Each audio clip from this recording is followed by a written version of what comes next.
Well, good afternoon, and thank you for coming. I'm excited to present the annual State of the University address.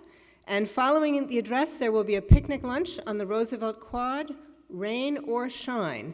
The food is under tents, so that's the important thing.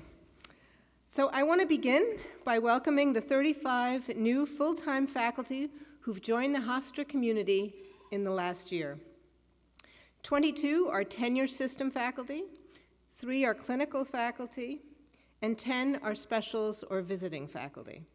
To all of our new faculty, I want to say thank you for choosing Hofstra University. You are here to help create Hofstra's future, and we are delighted that you have joined this very special community. Let's welcome all of these faculty. We recently welcomed 3 new vice presidents to the senior leadership team. Last May, my chief of staff, Dr. Jean Peden-Christodoulou, was promoted to vice president for administration and chief of staff. Tim Doyle joined us as the new senior vice president for financial affairs and treasurer from the University of Scranton. Upon his arrival, we moved facilities and operations into budget and finance under senior vice president Doyle's leadership. Jason King also joined Hofstra over the summer as the new Senior Vice President for Legal Affairs and General Counsel after serving at the University of Texas at San Antonio. I want to thank outgoing Senior Vice Presidents Kathy Hennessy, Jen Moan, and Alan Kelly for their long and dedicated service to Hofstra, as well as Paul Romano for his leadership of facilities and operations over the past year.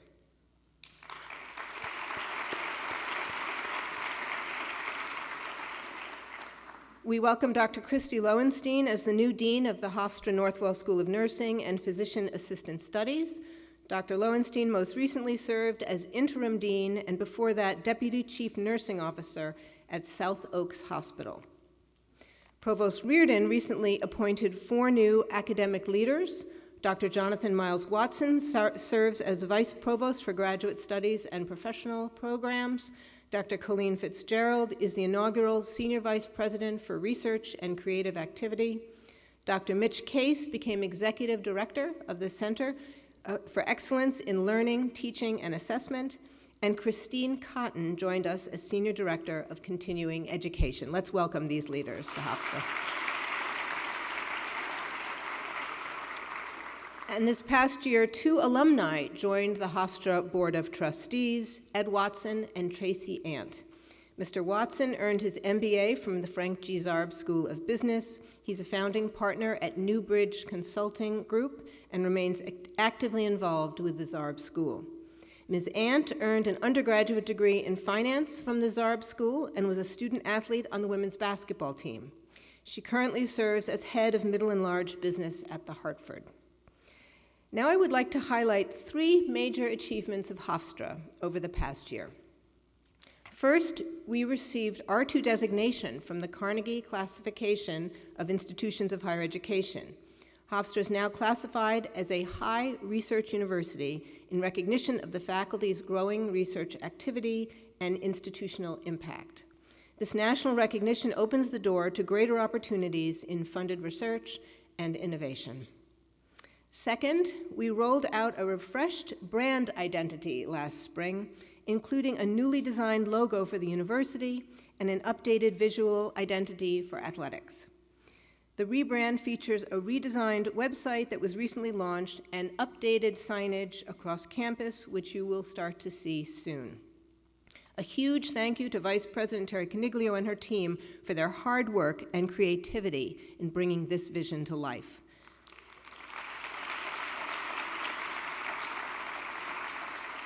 So let's enjoy the brand launch video just one more time.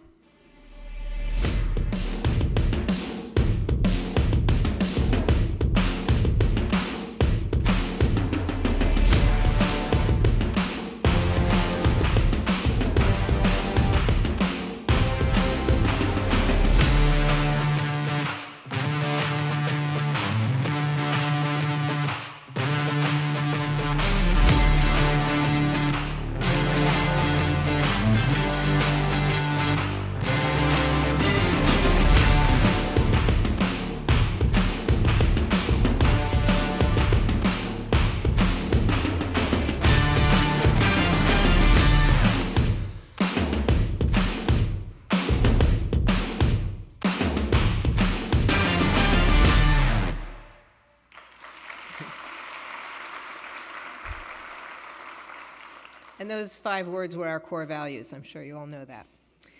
And the third thing, we're very pleased that there will not be a massive casino development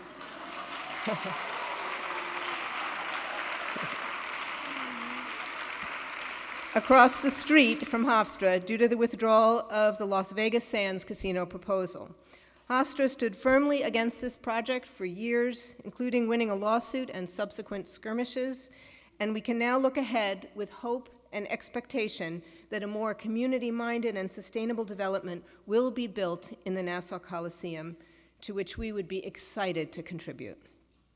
In fact, we have begun to explore the idea of such a development on our own land, creating a college town that would be located where Schuert Stadium currently stands on the south side of campus.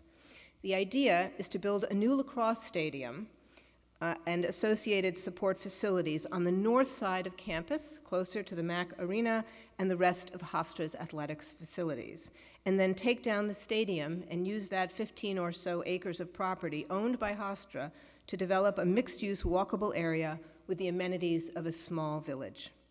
Last week, an advisory panel from the Urban Land Institute spent 5 days on campus considering the feasibility of this idea, touring the site, and meeting with internal and external constituencies. They provided very interesting short-term and long-term possibilities that we are studying, and we will keep you posted as this develops. Last year was a banner year for enrollment.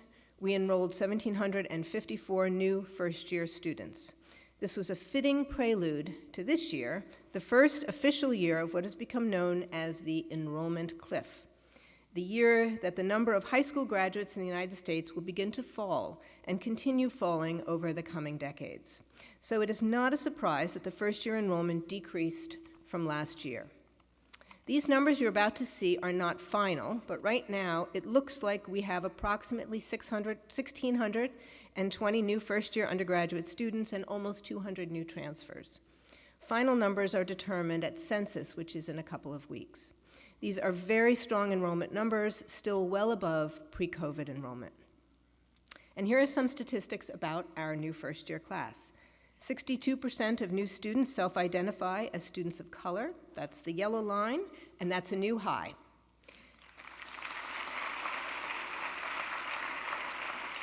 36% are first-generation college-going. That's the purple line, also a new high.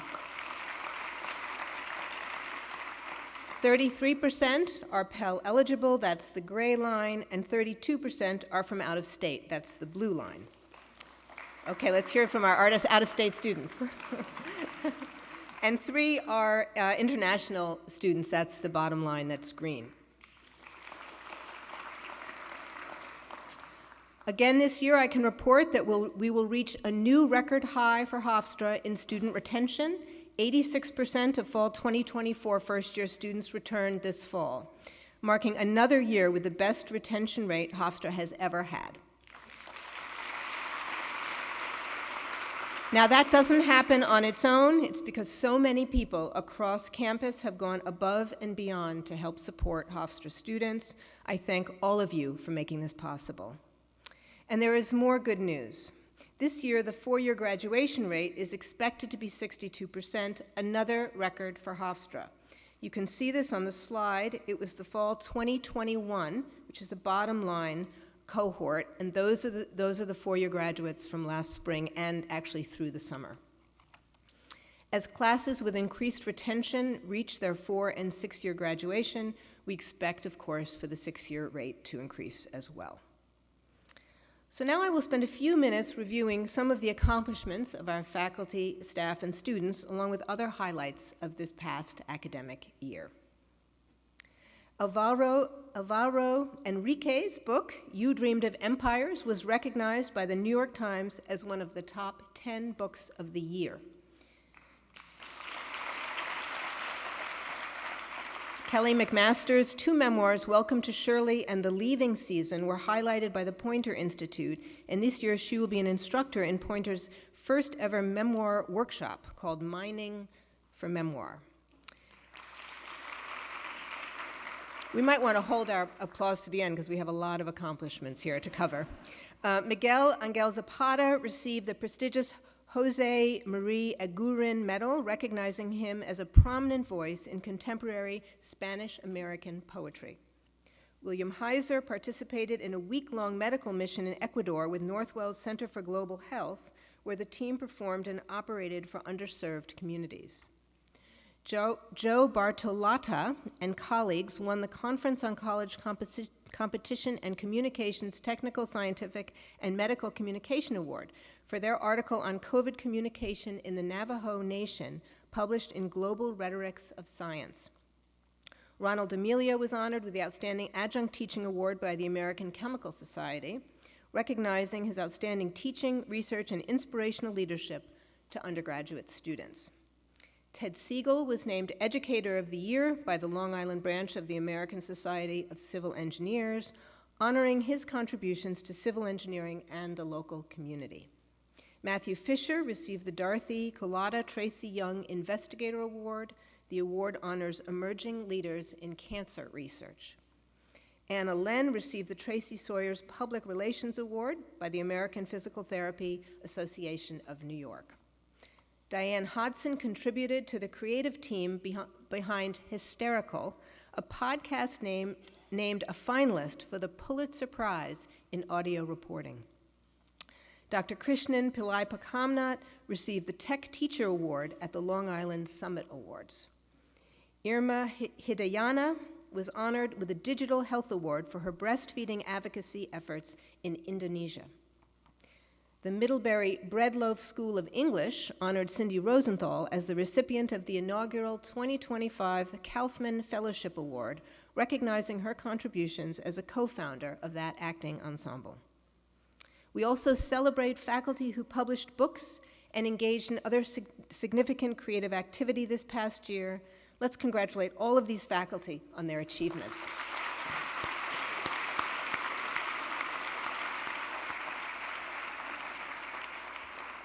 Now, despite the incredible disruption to grant funding over the past 8 months, it was a good year for Hofstra faculty.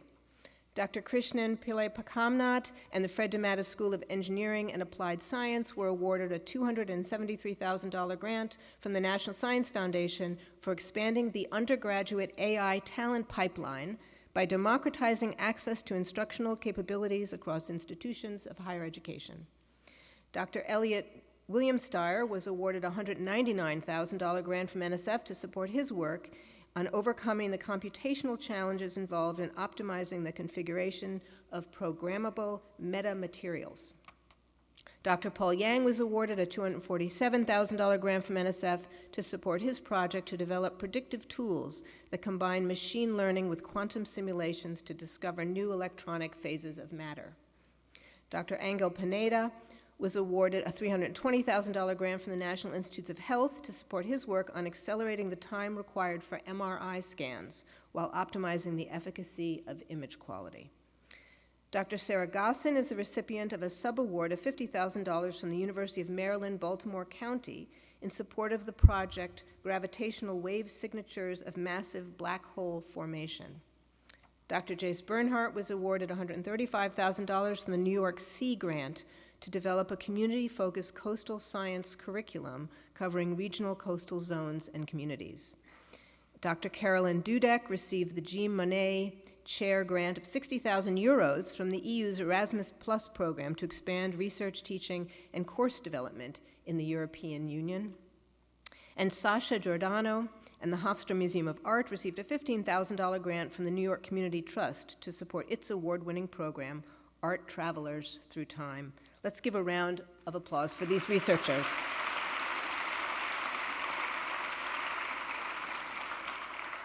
Last fall, Dr. Alan Singer presented the Distinguished Faculty Lecture. In spring 2025, the Distinguished Faculty Lecture was given by Dr. Ethna Lay. The Provost honored 2 Researchers of the Year this past year, Dr. Jason Williams and Dr. Julie Case. The Lawrence A. Stesson Prize for Outstanding Scholarly Publication is given to early career faculty, and this year the awardees were Dr. Colleen Campbell, Dr. Brayshow Viejo, and Dr. D. Elliot Williamsteyer.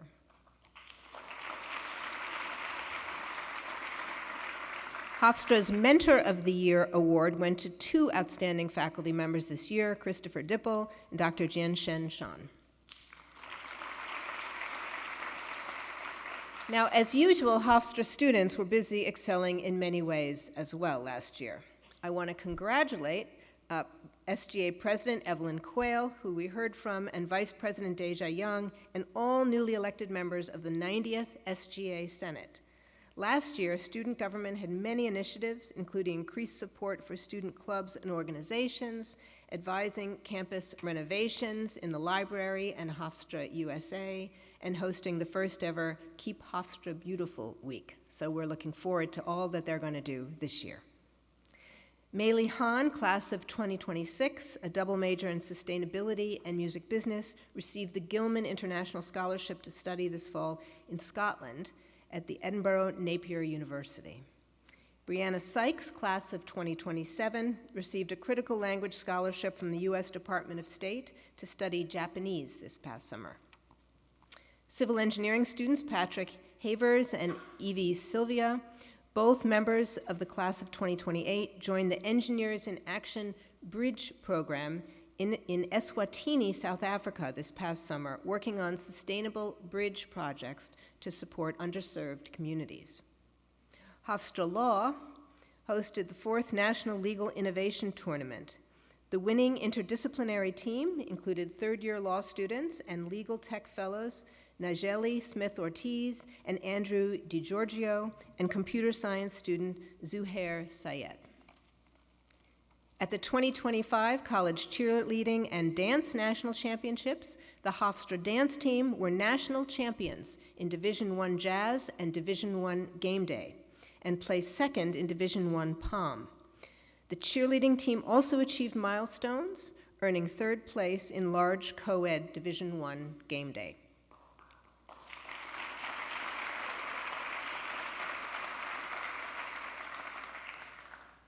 Okay, now on to Hofstra's colleges and schools. Professor Jim Lee launched the University as Gallery project to turn blank campus walls into art spaces.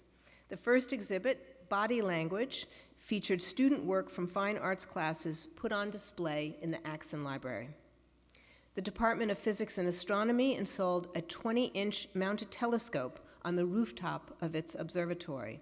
It's now the largest and most precise such telescope on Long Island, and one of the most powerful in the entire New York metro area.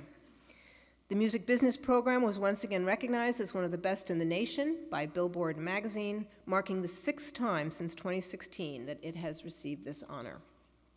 The Zarb School of Business launched the inaugural Biosciences Business Innovation Program in collaboration with Cold Spring Harbor Laboratory to train scientists from Cold Spring Harbor in how to translate their technology into startup businesses.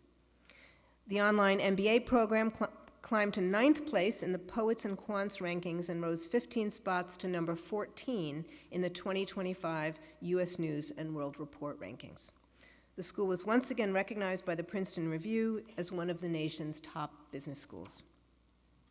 The MBA program was ranked among the best on-campus MBA programs, while the online MBA program climbed 21 spots since 2023 to number 16 in the nation. The high-performance computing cluster, a high-performance computing cluster equipped with advanced GPUs and CPUs, opened at the Science and Innovation Center Data Center. The cluster is designed to power AI, machine learning, and data-intensive research. The Lawrence Herbert School of Communication celebrated the dedication of the Tony Cavallero Control Room, a cutting-edge sports broadcasting facility. The school was named one of the Hollywood Reporter's top 25 film schools in the nation and was recognized by Variety magazine for the 6th consecutive year. Last January, the Herbert School launched a 16-week LA semester designed to provide Herbert students with direct experience in filmmaking, television production, screenwriting, public relations, and journalism. The New York City Public Schools, Northwell Health, and Bloomberg Philanthropies launched the Northwell High School for the Health Sciences in Queens this past year. The Hofstra School of Health Sciences has been selected as the higher education partner to provide career pathways that prepare students for success in the field of behavioral mental health. The School of Health Sciences established an agreement with Catholic Health to offer the Master of Health Administration to a dedicated cohort of emerging and mid-career leaders. The School of Education earned accreditation from the Association for Advancing Quality in Educator Preparation, recognizing 3 years of data-driven quality assurance. The first group of undergraduate nursing majors graduated from the Hofstra Northwell School of Nursing and PA Studies last spring. We're very proud of that. You can give them a hand. 13 nursing students spent spring break in Greece offering care to refugees as part of a service learning trip. The December 2024 Physician Assistant Studies class achieved a 97% first-time physician assistant national certifying examination pass rate, which was well exceeding the national average. In partnership with the Center for Civic Engagement, the Honors College Service Corps served as homework helpers at both the Uniondale and Hempstead Public Libraries and the Schultz Middle School. Graduates of the Maurice A. Dean School of Law achieved their best pass rate on the New York State Bar exam since 2013. Over 93% of the law class of 2024 secured employment within 10 months of graduation, one of the highest placement rates in the school's history. The Donald and Barbara Zucker School of Medicine at Hofstra Northwell was named a Tier 1 institution in the U.S. News and World Report rankings for best medical schools in 2025, recognizing it as a national leader in medical research. Last year, we opened Axon Library's 10th floor for student study, and this summer we opened the 9th floor, a digital collaboration space with reservable rooms and audio and video recording rooms and lots of seating. In spring 2026, the Center for University Advising will move to the 4th floor of the Axon Library in order to co-locate with tutoring and other student services, making the library a hub for student support.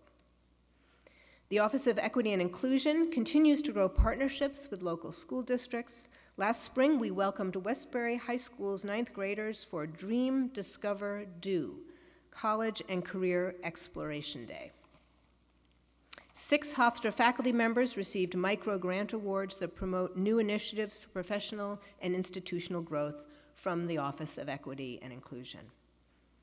Information Technology Services hosted an AI symposium featuring discussions about the ChatGPT EDU pilot, which launched last summer and drew participation from over 300 faculty, staff, and administrators.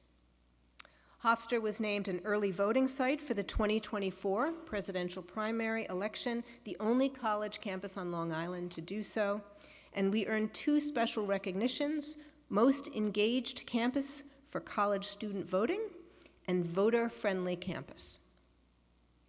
Facilities and Operations has stayed very busy with a variety of ongoing and completed projects, including, but it's not everything, a fresh new look for the Student Center main dining room, which I hope you have all seen, along with a convenient grab-and-go market and expanded Boost mobile ordering across campus.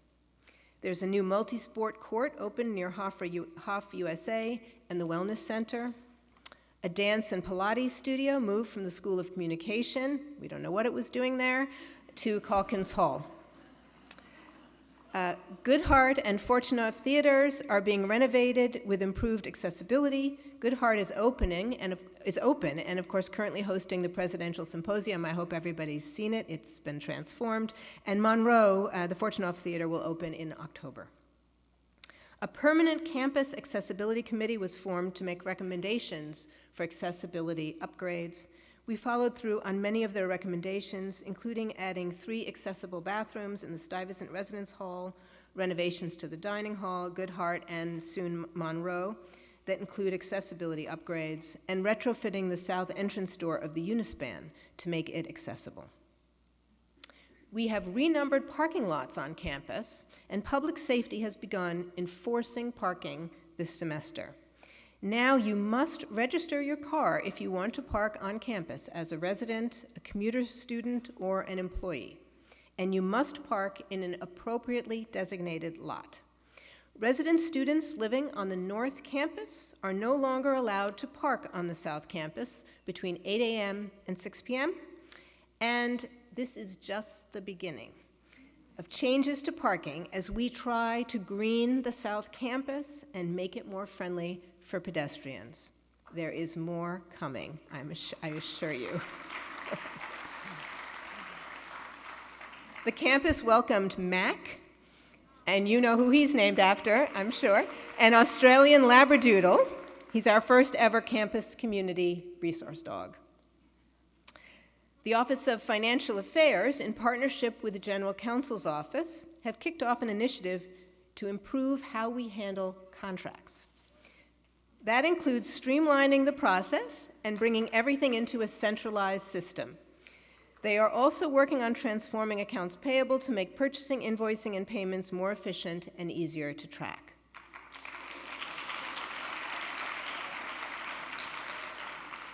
Development and Alumni Affairs had a successful year. Highlights include a record-breaking day of giving, which saw a 15% increase in the overall number of donors, a 19% increase in the number of gifts, and almost 12% increase in total dollars raised. The inaugural Women in Leadership Symposium brought together professionals, students, and alumni for conversations about leadership, resilience, and breaking barriers. As mentioned earlier, the Division of Marketing and Communications introduced Hofstra's refreshed brand identity, featuring a new university logo. They recently released also a new version of the website. Mascots Kate and Willie also got a bold makeover. WRHU and the university's leadership team launched Campus Conversations, a podcast focusing on issues important to Hofstra and to higher education, and we are excited to be back for a second season. You can also enjoy podcasts from several schools. Everything about these podcasts is available on hofstra.edu/podcast.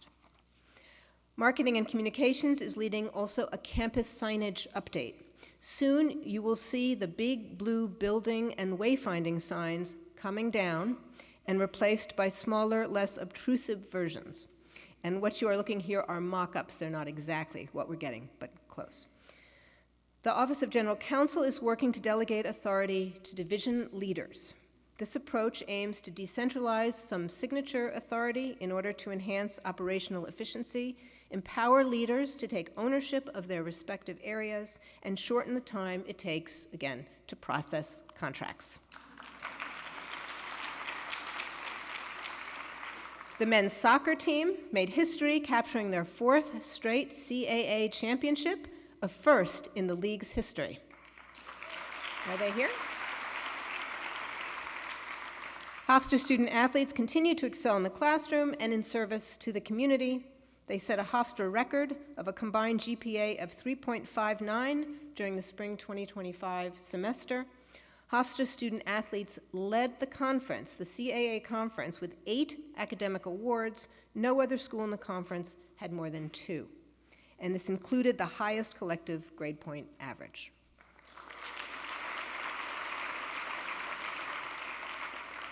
In the community, student athletes performed more than 4,400 hours of service. So last year at this time, I introduced Hofstra's new strategic plan, created through a broad consultative process with the entire campus. Going forward, I'm going to use this event to provide updates on that plan. Now, the first goal is interdisciplinary academic programs. Starting this fall, a new interdisciplinary BS and BA program in human factors and usability studies has kicked off. This program is a collaboration among engineering, psychology, and writing studies and will train students to design intuitive, accessible, and user-centered systems and products. The Hofstra College of Liberal Arts and Sciences and the School of Health Sciences launched an ombudsman training program to train students in advocating for long-term care residents. And the following interdisciplinary courses are being offered this semester, with more to come in the spring. We are looking for anybody who wants to do these. Thanks to a collaboration between ITS, Hofstra Athletics, and the Lawrence Herbert School of Communication, a new state-of-the-art control room, which I mentioned earlier, is giving students direct training for careers in sports broadcasting. This partnership lays the groundwork for a long-term hub of education and training in sports production. The Hofstra Law Medical Legal Partnership with Northwell Health supports patients across 4 local clinics. Patients with health or health-harming legal needs are invited to consult with the legal team, which provided legal assistance to 147 clients in 2025. The second goal of the plan is community engagement. The Community Advisory Board, one of the action steps in the plan, has been formed, and it is co-chaired by Shonda Washington and Phil Dalton. The board will oversee the creation of a web portal that showcases Hofstra's community-engaged initiatives and programs, and they will soon be out asking for everybody to submit those so that we can put them all in one place. Hofstra University has been officially designated as an age-friendly university, recognizing its commitment to inclusive intergenerational learning. Led by the School of Health Sciences, this achievement positions Hofstra at the forefront of age-inclusive higher education. We are the first university on Long Island and the 4th in New York State to achieve this designation. More than 230 students volunteered in the community during the university's annual Pride and Plant event. 15 Uniondale High School students participated in the inaugural Hofstra Uniondale Pathway Program, called HUP. This is a collaboration with the Lawrence Herbert School of Communication that invites selected students to complete 2 university-level media courses and earn 6 college credits before graduating from high school. 5 of the students from that first cohort are now first-year students at Hofstra.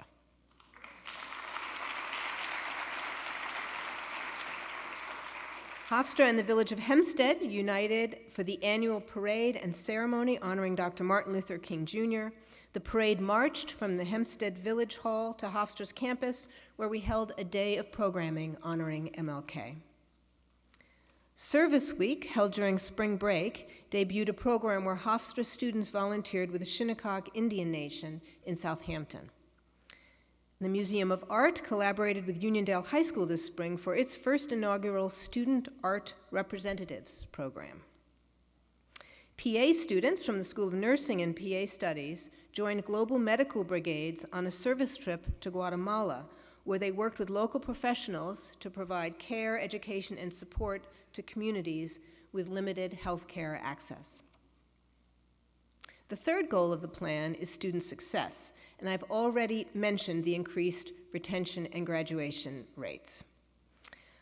Hofstra was named a First-Gen Forward Network Champion, a national honor recognizing leadership in supporting first-generation student success. We were one of just 18 institutions selected nationwide. With the launch of Timely Care last fall, the nation's leading college student telehealth resource, and with the backing of a New York State Education Department grant, we continue to expand mental health and wellness services. Hofstra earned a spot in the Princeton Review's 2025 Guide to Green Colleges, recognizing our commitment to sustainability. And we launched the first-year experience program this fall to help new students transition smoothly into college life, and that initiative is being led by H-Class Vice Dean Kristen Weingartner. Hofstra and the University of Amsterdam celebrated over 30 years of international partnership with a renewal of the long-standing exchange agreement. The updated contract extends the commitment to joint educational programs, faculty research, and student exchanges for years to come. Study abroad participation increased by 27% over the past 2 years and expanded to new locations, including Japan, Greece, Germany, Italy, and China. The fourth goal of the plan is organizational agility. A campus-wide agility committee was formed last fall, co-chaired by CIO Jesse Webster and Vice Provost Richard Apollo. The committee has organized its recommendations around the following themes: inventing the future of work at Hofstra, modernizing processes and policies, aligning campus planning with strategic goals, and improving infrastructure, incentives, and partnerships for research. The Provost Office enhanced and streamlined several processes and adopted new software for faculty annual reviews, the tenure process, and teaching evaluations in an ongoing effort to create a paperless environment. This past summer, maybe this is the big reveal. This past summer, CIO Jesse Webster successfully negotiated an agreement with OpenAI for all students, faculty, and staff to be eligible for a Hofstra ChatGPT EDU account with unlimited use of GPT-5, which is the newest model, with advanced features available upon request. ChatGPT EDU is specialized for higher education, with safeguards and data protections that are not offered in the public version. And OpenAI does not train its models on data entered through Hofstra accounts. There will be materials, FAQs, and training available once it goes live on or before October 1st. We are the first university on Long Island and among the first group in New York State and nationwide with such agreements with OpenAI. Now, this is a quick tour through just some of your accomplishments over the past year. Hofstra is on a wonderful trajectory as we build and strengthen this university so that we continue to thrive in the present while building for the future. Please join me in thanking Terry Coniglio and her team, particularly Francis Rizzo and Andy Kassoon, for their great work in helping put together this slide presentation.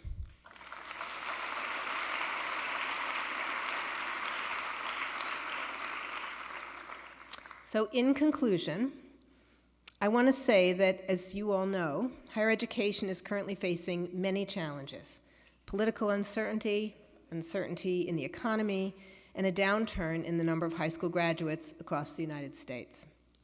All of this requires that we continue to innovate in order to attract the best and the brightest to Hofstra. At Hofstra, we started to address these issues years ago with the new strategic plan, sourced from a widely inclusive process that sets out goals and implementation steps to differentiate and strengthen academic programs, build critical community connections, offer holistic and individuated support for all students, modernize our systems and processes, and improve efficiencies and effectiveness across the university. We are making great progress with the plan, and we will continue to invest in and rally around these strategic goals. We are one university, and achieving these goals is the responsibility of every single person on this campus. I will also take this moment to remind and to thank you for the fact that amid the recent and unforeseen disruption that we in all of higher education has been experiencing just over the past year, this university has not questioned nor changed its commitment to supporting all of our students, and indeed all members of our community, in a way that values them as individuals and recognizes them for who they are and where they came from. This